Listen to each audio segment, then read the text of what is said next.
자, 일발장자 오늘은 시장이 워낙 무거워서 그래도 뭐 또 순차적으로 그 이슈들은 다가오겠죠. 자, 7월 달은 아직 초반이 이제 접어들었기 때문에 뭐 중후반, 후반 쪽일 거라고 보고 있습니다만 이벤트가 또 있습니다. 앞서 이제 여러 가지 쭉 얘기했는데 어떤 시류적인 흐름은 이 방위 산업, 국가의 이제 군사력 증강이 뭐 다들 각국이 다 지금 혈안이기 때문에 우리도 배제할 수는 없고 거기에 중심에 있는 기업들이 분명히 있죠. 오늘 다시 한국항공우주를 보겠습니다. 지겹도록 보겠다라고 뭐 얘기하실 수도 있겠지만 7월의 전략 기업이죠. 콜사인 보라매. 네. 어제 나토 지금 아마 끝났을 걸로 알고 있는데 북대서양 조약기구인 나토 회원국 정상회담이 있었죠. 거의 매년 열리긴 하는데 이게 올해는 좀 다릅니다. 올해는 완전히 이제 신냉전의 출발점으로 선언이 될 가능성이 매우 높고 왜 그러냐면 이제 그 뒤에 후속적으로 보도 나온 거 보셨겠지만 미국이 바로 유럽 지역에다가 지금 군비를 증강했습니다. 전력 증강을 했는데 미국 5군단 영국에 주둔한다고 하고 F-35 스텔스기 2개 대대 추가 배치했죠. 2개 대대면 대략 그 각국마다 편제 단위가 다른데 한 50대 정도 될 겁니다. 이 대당 가격이 F-35 스텔스가 1억 달러 정도 되니까 우리나라 돈으로 한 1,300억 원? 그럼 50대 갖다가 거기다 넘겨놓으면 6조 5천억? 이렇게 되나요? 미국은 일단 6조 원 투출한 거죠. 네, 뭐 그냥 공짜로 주겠어요, 저거? 나중에 다 받아내겠죠. 받아내겠죠. 네. 유마살 플랜 이러면서. 맞아요. 네. 군비 증강에 박차가 갖고 가고 있는데 우리는 지금 핵을 가질 수가 없잖아요. 물론 가짜라는 얘기는 아닙니다. 이건 민감한 얘기이기 때문에. 근데 바로 비근하게 북쪽에서 지금 대치 상황이 되고 있고 하여튼 복잡하지만 핵은 할 수 없고 지금은 그래서 제공권이죠. 가질 수 있는 것들. 얼마 전에 누리호 2차 발사는 성공했습니다. 이제 시작인데 역시 마찬가지로 KF-21은 이제 시작하겠죠. 얼마 전에 롤아웃해서 지상에서 굴렸고 출고했고 그다음에 이제 엔진 런이라고 테스트, 지상에서 할 수 있는 테스트는 끝났다고 해요. 그러면 이제 띄워야죠. 그러면 이제 테스트 플라이트 해야 되는데 아마 7월 하순 쪽으로 보는 게 맞을 것 같습니다. 여기 엔진 2개 들어갑니다. 보잉 747에 보통 제트 엔진이 4개 들어가는데 KF-21에 들어가는 엔진 하나가 그 4개 엔진과 맞먹어요. 네, 토크가, 출력이. 왜냐하면은 항공기는 제공이 고도 제한이 11km 정도 되는데 전투기 같은 경우는 15km까지 올라가야 됩니다. 그래서 엔진 2개를 달고 올라가는 거죠. 그러니까 제트 엔진 8개 달고 있다라고 봐도 됩니다. 5세대에 버금가는 전자전 장비를 다 장착하고 있고 뭐 A사 레이더 들어보셨을 거고 적외선 관측 장비. 자, 여기서 살짝 바꾸면 스텔스 갑니다. 스텔스 갈 수 있는데 이게 4.5세대라고 해요. 자, 여기서 포인트는 지금 나오고 있습니다만 CEO 프리미엄입니다. 저는 이 개인적으로는 안현호 대표 체제에서 이 방산에 관련된 실적들이 상당히 크게 나왔다고 생각을 합니다. 일각에서는 전 정부 시절에 낙하산 인사이기 때문에 정권이 바뀌었으니까 바뀌어야 된다 이렇게 얘기를 하지만 만약에 교체가 된다면 저는 CEO 프리미엄을 깎아버리겠습니다. 그러면 주가는 그냥 5조 원대 그냥 머물 거예요.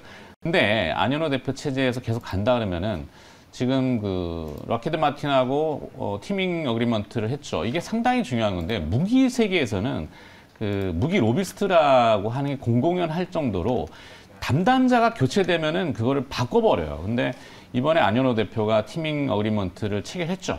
상당히 큰 성과라고 봅니다. 전문가죠. 산자부 차관 출신이신데 뭐 개인적인 그걸 떠나가지고 기업 입장에서 보면은 이제 시작할 수 있겠구나. 그 시가총액 지금 5조 2천억이지만 저는 10조 이상 분명히 갈 거라고 보거든요.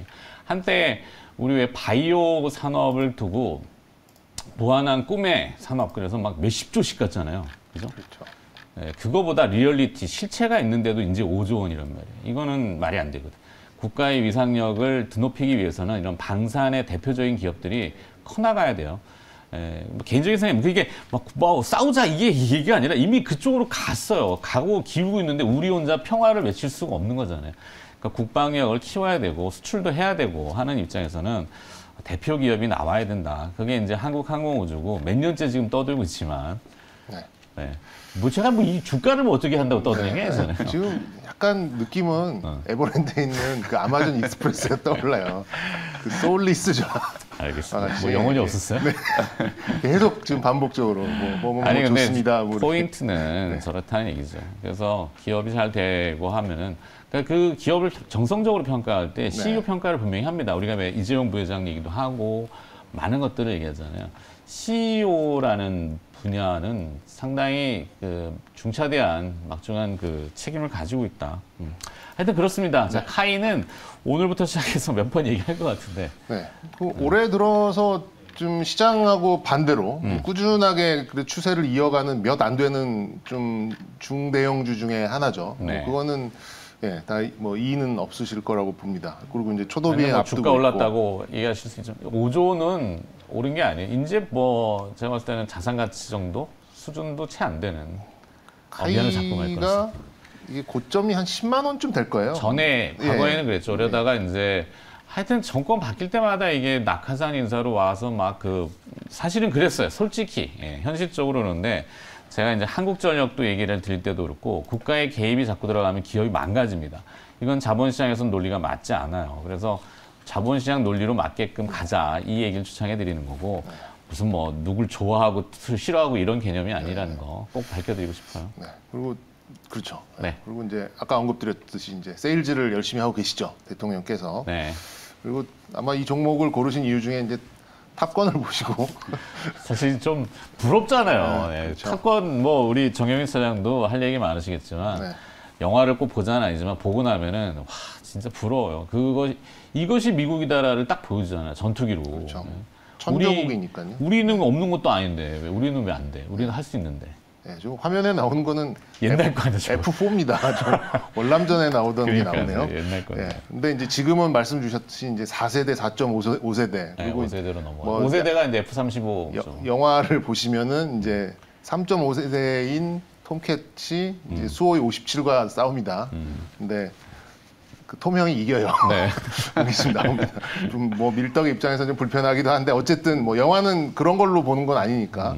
그리고 이제 방사청의 이제 무인기 사업하고 저는 UAM 저는 그러니까 어제 좀 친한 사장님과 좀 대화를 오래 해봤는데 향후 주도주가 뭐가 될까? 근데 뭐 여러 가지가 있었는데 그 중 하나가 맞아, UAM. UAM이 여러 가지의 주도주로서의 조건을 갖추고 있어요. 지금 현재.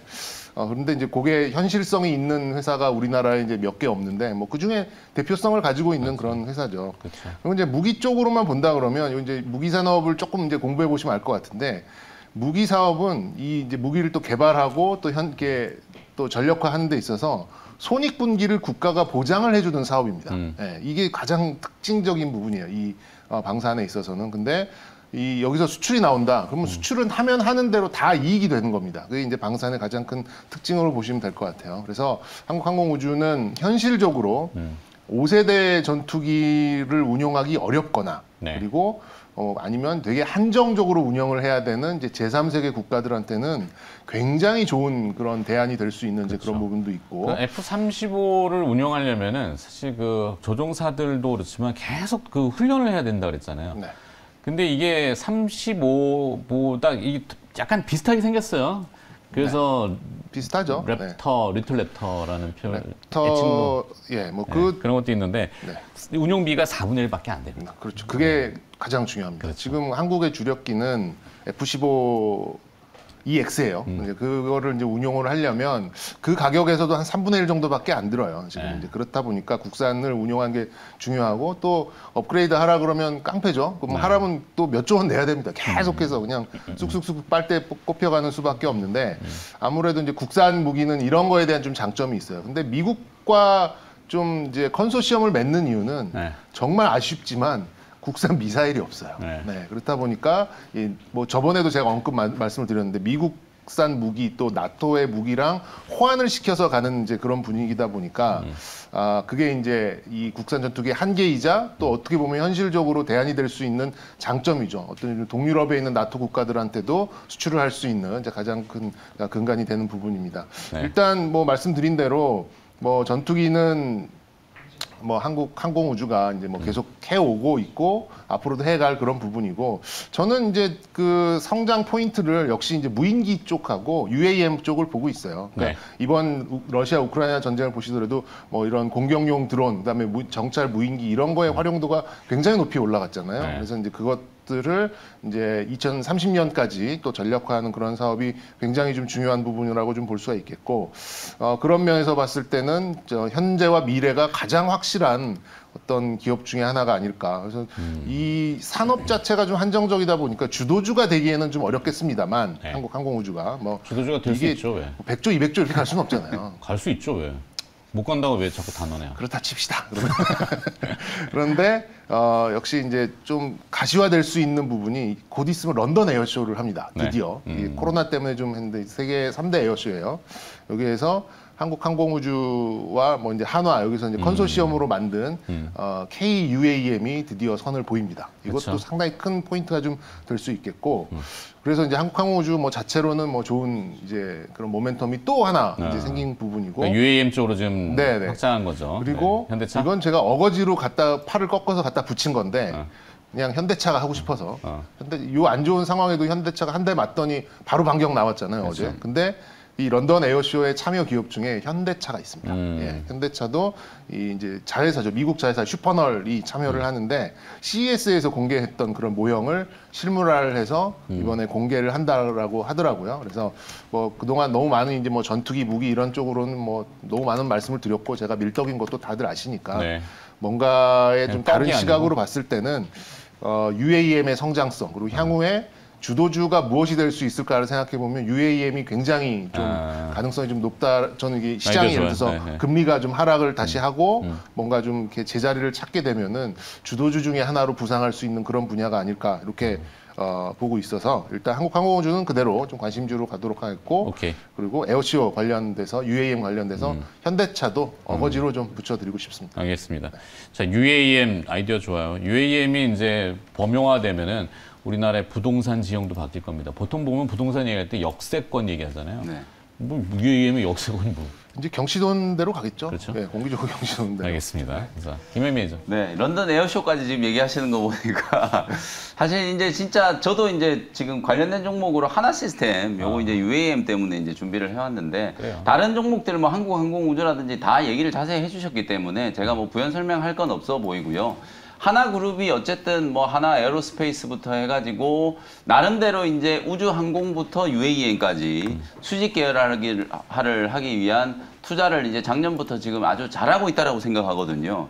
근데 유독 좀 이쪽 기업들이 다른 기업들에 비해서 너무 좀 저평가되고 있는 게 아닌가. 하나 맞아요. 에어로스페이스도 그렇고 주가가 지금 하나그룹 우주항공이라든지 방산과 관련된 종목들이 너무 못 이벤트만 움직이거든요. 등장하고 잠깐 반짝했다가 방산 그러면 또 반짝했다가 그죠. 또 원위시. 이게 매번 왜 그런지 모르겠는데. 실제로 하나 시스템 같은 경우에는 드론이라든지 UAM 쪽과 직접적인 이제 상관관계가 있는 M&A도 지금 아주 공격적으로 추진하고 있고 네. 세트랙 I가 또 이제 들어왔기 때문에 위성이라든지 이런 부분들에 있어서도 상당한 지금 강점을 좀 가질 수 있다라고 보거든요. 그래서 하나 시스템 저는 뭐 다시 한번 좀 말씀을 좀 드리고 싶고 네. 그리고 이제 또 색다른 좀 시각으로 우크라이나 지금 재건 관련된 종목들이 막 지금 급등하고 있잖아요. 근데 사실 재건 얘기하기 전에 지금 전쟁부터 끝내야 되는 거 아닌가. 네. 전쟁 끝나려고 하는데 지금 우크라이나에 지금 총알이 없대요. 네. 그래서 이제 풍산 이런 종목을 한번 좀 끼워드리고 싶고 이렇게 이제 두 종목 말씀드리고 뭐 LIG 넥스원이라든지 뭐 전차는 뭐 현대 로템 아까 말씀드렸던 것처럼 뭐 전투기는 또 한국항공우주 뭐 이렇게 네. 같이 좀 보시면 좋을 것 같습니다. 알겠습니다. 뭐 얘기가 또 길어질 수 있으니까 하여튼 포인트는 잘 아실 겁니다. 7월에 또 이벤트는 있어요. 이벤트가 없이는 그냥 가기가 좀 애매해서 자 그렇게 참고하시고 또 반복할 테니까 그 정도까지만 하도록 하겠습니다. 하여튼 콜사인 보라매 콜사인이 그거잖아요. 뭐 매브릭. 탑건, 매브릭, 뭐 그렇죠. 아이스맨 뭐 이렇게 하지만 자 보라매 한번 띄워봅시다.